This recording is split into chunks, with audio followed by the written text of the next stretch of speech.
Today we're getting into the latest Tesla news, including the $184,000 spec'd Cybertruck, Tesla's affordable EV progress, tons of new software features coming soon, and more, so let's get into it.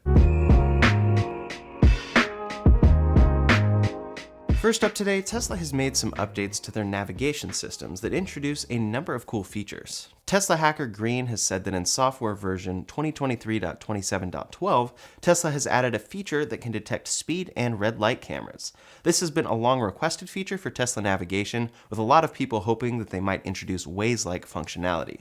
This will allow real-time updates that can give the driver more insight into their planned route and can alter their driving behavior accordingly. Alongside this feature, this update also includes FSD Beta version 11.4.8.1.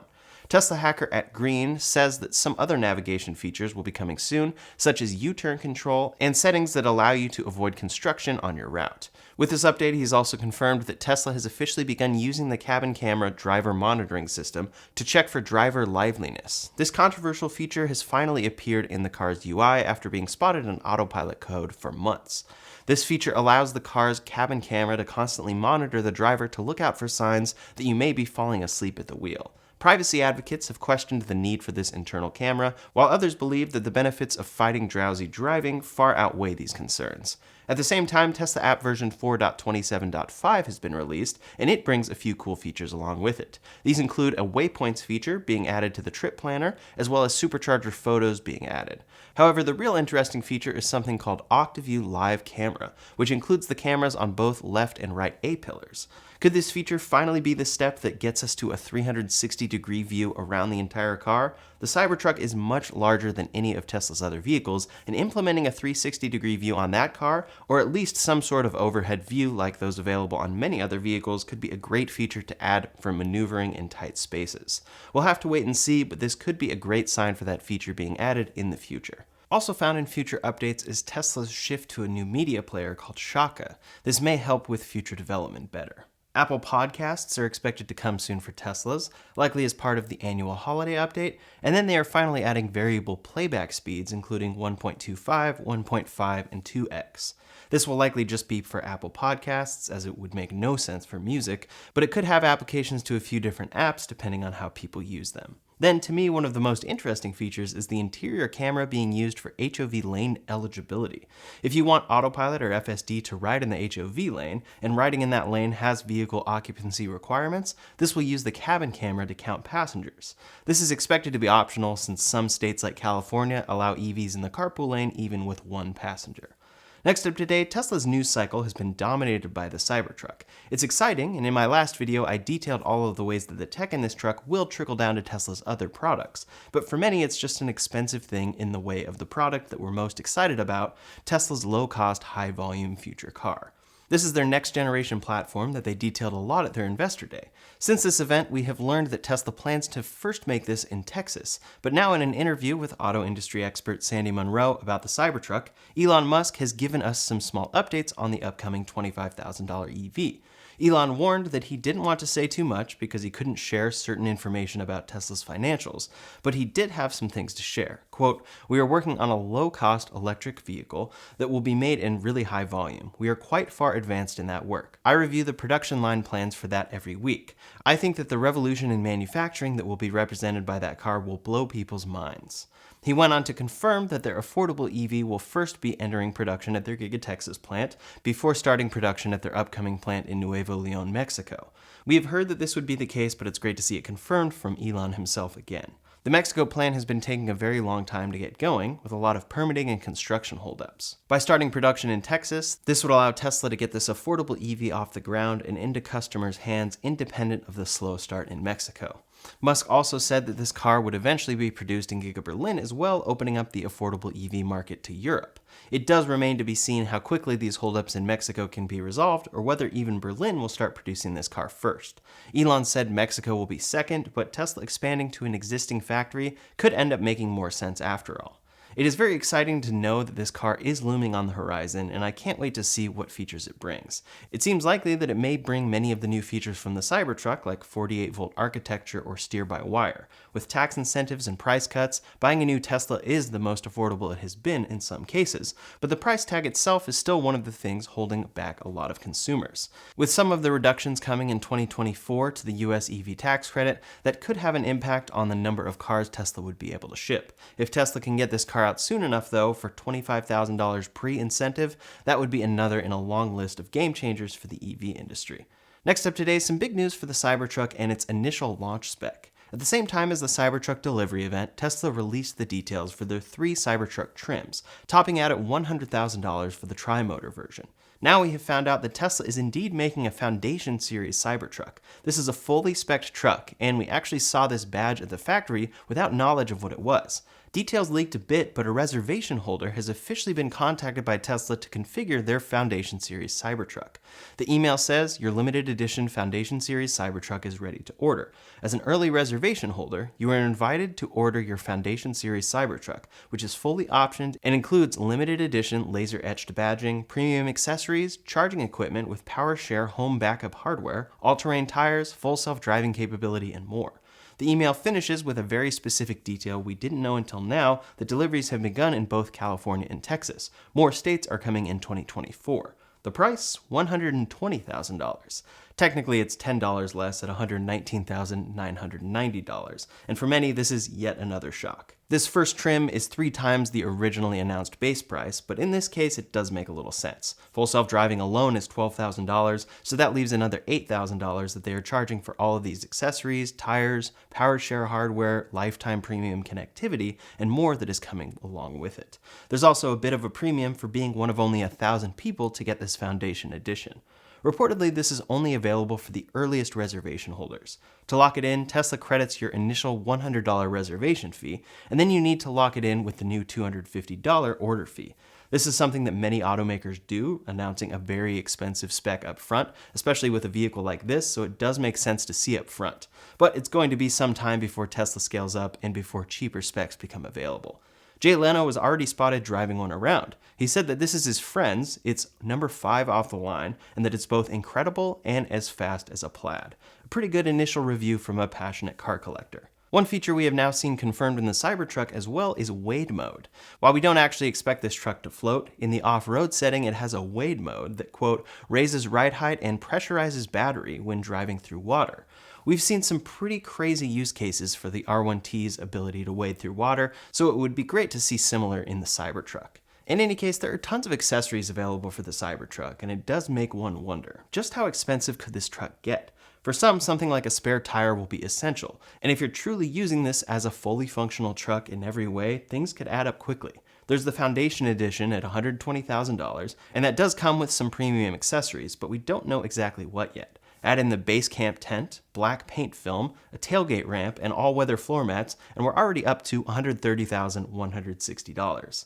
The underseat storage bins are pretty cool. Then there's a glass roof sunshade, a center console tray, cargo crossbars, and bumper protectors. Within the bed, there are tons of ways to expand with the vault cargo divider, side panels, vault cargo bins, and then L-track hooks. A lot of these will come in handy, and adding in everything so far, you're probably looking around $132,400. Then, of course, the spare tire for the rear at $1,250, and eventually that expansion range extender for $16,000, which should take your Foundation Cybertruck up to a 440-mile range in the tri-motor version. Now we're up to $149,705, but here we're only getting started. Unplugged Performance has been working with Tesla on Cybertruck accessories, and they have a ton of options that add up pretty quickly. They have a 2.5-inch lift kit for $10,000, their own custom Invincible HD rear bumper and hardcore trailer hitch receiver for $4,000, a similar option for the front bumper at $3,000, front and rear carbon fiber fender flares for $3,000, and rock sliders for $2,795.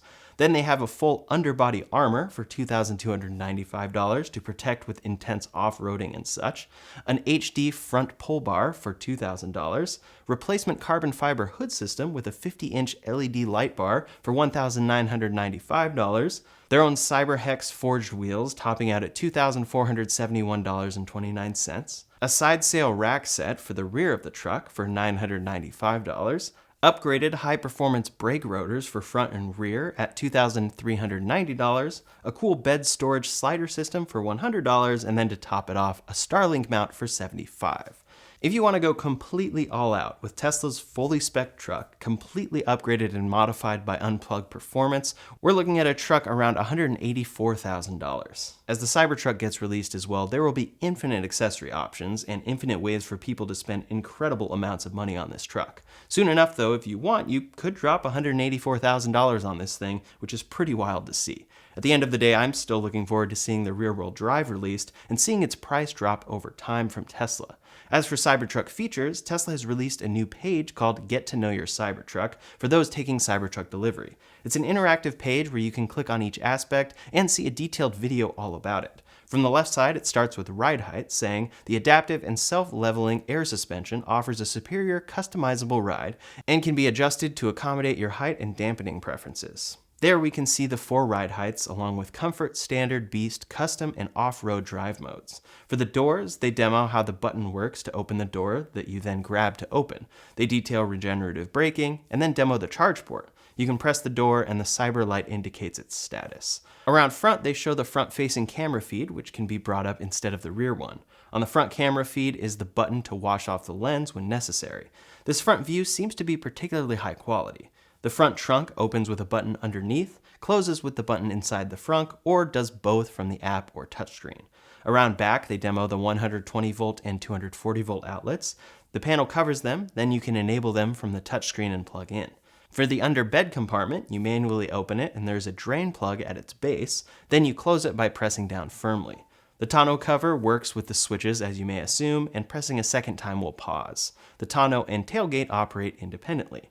Inside, the door exit button is a true button instead of a touch-sensitive one, and there are manual door releases similarly placed like the Model 3 or Y. The stockless wheel has turn signal buttons, a button for high beams, a normal horn, which is great to see, a dedicated button for the camera view, a wiper button, a voice command button, and then the right scroll wheel handles autopilot features. For shifting, you swipe up to drive or down to reverse, then tap P for park. This is exactly the same as the Model S or X, and it also has auto shift out of park. There's one USB port and one 120 volt outlet located inside the center console. Then there's a USB port inside the glove box for a Sentry mode drive. Under the rear touchscreen as well, there are 2 USB-C ports and one 120 volt outlet. In the second row, you pull the tab inside, lift the seats until you hear a click, and the seats will lock in their upward position for storage, and then the rear touchscreen allows you to adjust 3 pointed vent climate zones, entertainment, and more, just like the Model S and X. A lot of this stuff we knew or assumed would be coming to this truck, but now it's confirmed by Tesla with further in-depth details on how it all works. Last up today, some updates from other automakers. Rivian has officially confirmed a leasing program is now available for the R1T. This is Rivian's second attempt to boost sales after incentivizing new customers with a free home charger and $2,000 installation credit. This is only applied to their inventory vehicles for the time being. The option shows up on their online configurator in 14 states: Arizona, California, Colorado, Florida, Georgia, Massachusetts, Michigan, Missouri, New Jersey, New York, Nevada, Pennsylvania, Texas, and Washington. They said the leasing program will eventually expand to the R1S as well as newly configured vehicles, but we don't have a timeline on those expansions yet. Excitingly, their leasing program page confirms that any customer leasing a Rivian vehicle will see a $7,500 capital cost reduction applied to their vehicle subtotal during the digital purchasing process. So any vehicle leased through Rivian moving forward will likely be eligible for the full tax credit available, and those savings will be immediate, taken off the vehicle's total price. Rivian is also partnering with SiriusXM to bring their audio experience to the R1T and R1S beginning in 2024. Quote, the collaboration, which directly integrates SiriusXM into Rivian's in-vehicle software, will deliver owners intuitive, user-friendly control over the best 24/7 audio entertainment on the market. Upon launch next year, all new and existing Rivian owners will be able to opt in and activate a 3-month SiriusXM trial subscription directly on their vehicle's center display. For many, this is a very exciting and welcomed feature. As more legacy automakers are making the transition to EVs, Volkswagen in particular has been struggling to attract customers. As a result, the major European automaker has announced that they will be cutting jobs and other costs to stay competitive in a market flooded with great EV options. At a staff meeting in November, VW CEO Thomas Schaefer said, quote, "With many of our pre-existing structures, processes, and high costs, we are no longer competitive as the Volkswagen brand." He went on to blame high costs and low productivity for VW's EV slump. Over the last few months, the company has initiated a plan to start cutting costs by over 10 billion euros, or $10.9 billion or so, and raise brand returns from 3.6 to 6.5% in the next 3 years. While most of these savings will come from all throughout the company, this plan will still unfortunately entail some cutting of jobs and forced early retirements. One HR board member said, "We need to finally be brave and honest enough to throw things overboard that are being duplicated within the company." VW has also just registered a trademark with the European Intellectual Property Office for a brand new ID Cross, and their filing suggests that this may be a fully electric crossover or SUV. There isn't any other information available, but this does align with some things that we already know. A spokesperson confirmed that they would soon be manufacturing an electric SUV at their plant in Wolfsburg.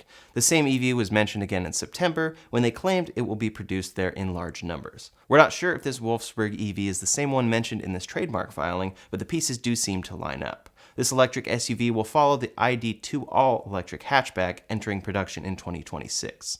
VW has been struggling to reach the growing EV market, and it is clearly hurting their bottom line. Job and cost cutting are ways to stay afloat, but the only way to grow your EV market share is to create compelling and competitive EVs.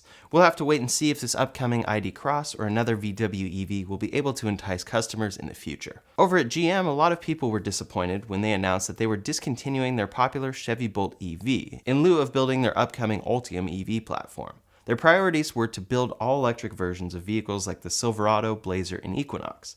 After receiving a positive response, GM CEO Mary Barra announced that they would be expanding their Ultium lineup to include a next-gen Bolt, which would be an even better driving, charging, and ownership experience.